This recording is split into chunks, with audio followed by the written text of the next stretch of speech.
പതിറ്റാണ്ടായി വടക്കാഞ്ചേരിയുടെ കന്നഡ വ്യാപാര രംഗത്ത് വിശ്വസ്ത സേവന പാരമ്പര്യമുള്ള ജോൺസൺ കന്നഡ വ്യാപാരം ഇപ്പോൾ ആധുനിക രീതിയിൽ നവീകരിച്ച ഷോറൂമിൽ തിങ്കൾ വെള്ളി ദിവസങ്ങളിൽ രാവിലെ 10 മണി മുതൽ ഉച്ചയ്ക്ക് 1 മണി വരെ കണ്ണ് ഡോക്ടറുടെ പരിശോധന, ഡ്രൈവിംഗ് ലൈസൻസിനായുള്ള സർട്ടിഫിക്കറ്റുകൾ, വിദ്യാർത്ഥികൾക്ക് ആവശ്യമായ ആന്റി ഗ്ലെയർ ബ്ലൂ കട്ട് ലെൻസുകൾ കുറഞ്ഞ വിലയിൽ, ദിവസവും രാവിലെ 9 മണി മുതൽ രാത്രി 8 മണി വരെ ക്വാളിഫൈഡ് ഒപ്റ്റോമെട്രിസ്റ്റിന്റെ സേവനം, എല്ലാവിധ ബ്രാൻഡഡ് ഫ്രെയിമുകൾ, ലെൻസുകൾ എന്നിവ കുറഞ്ഞ നിരക്കിൽ.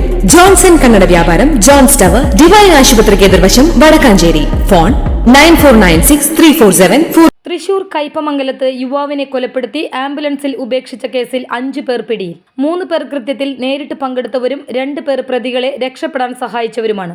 മുഖ്യപ്രതി മുഹമ്മദ് സാദിഖ് ഉൾപ്പെടെയുള്ളവർക്കായി അന്വേഷണം ഊർജിതമാക്കിയിട്ടുണ്ട്. ഇന്നലെയാണ് കോയമ്പത്തൂർ സ്വദേശിയായ അരുൺ കൊല്ലപ്പെട്ടത്. കാറിലെത്തിയ സംഘം അരുണിനെ മർദ്ദിച്ച് കൊന്ന ശേഷം അപകടമാണെന്ന് വരുത്തി ആംബുലൻസ് വിളിച്ചു വരുത്തുകയായിരുന്നു. കോയമ്പത്തൂർ സ്വദേശിയായ 40 വയസ്സുള്ള അരുൺ എന്നയാളെ കൊന്ന ശേഷം അപകടമാണെന്ന് വരുത്തി ആംബുലൻസ് വിളിച്ചു വരുത്തുകയായിരുന്നു. സംഭവത്തിൽ കണ്ണൂരിലെ ഐസ് ഫാക്ടറി ഉടമയ്ക്ക് പങ്കുള്ളതായി പോലീസിന് വിവരം ലഭിച്ചിരുന്നു.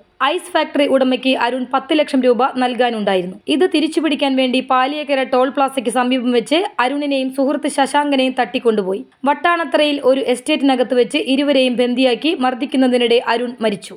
മരണപ്പെട്ട അരുണിന്റെ മൃതദേഹം കയ്പമംഗലത്തെത്തിച്ച് ആംബുലൻസ് വിളിച്ചു വരുത്തി മൃതദേഹം ഉപേക്ഷിക്കുകയായിരുന്നു.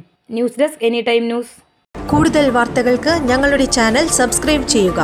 ഫേസ്ബുക്ക് ഫോളോ അപ്പ് ചെയ്യുക. വാർത്തകൾ വേഗത്തിലറിയാൻ എനി ടൈം ന്യൂസ്.